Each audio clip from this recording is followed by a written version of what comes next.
Hello friends, in this video we will do the unboxing of a multi-purpose holder, and it's not just a holder, it's a kind of teddy, and I'm sure you would like it, so let's unbox it.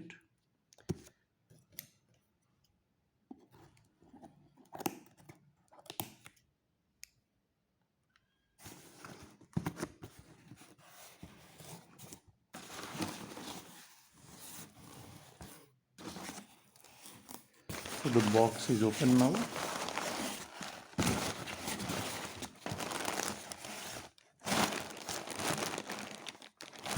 And this is our holder.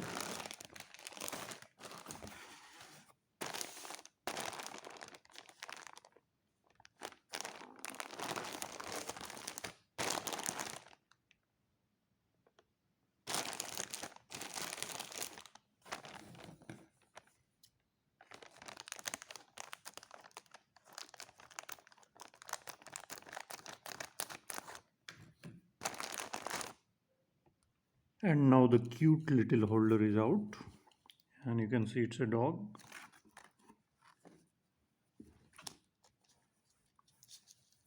So you can keep it anywhere, on a table, on a sofa, on a bed, anywhere, and you can keep your mobile here. So you can hold multiple things. For example, if you are on a sofa, you can keep your remote like this while you are watching TV, or you can keep your iPhone here. So you can put it like this and it's safe to hold. So it fits nicely, and you can keep multiple things also. And you can also, when you are not holding anything, you can play with it, and you can also decorate it. So it's kind of multi-purpose, and it's also multi-purpose holder. So if you like the video, please like it and subscribe to my channel for future videos. Thank you.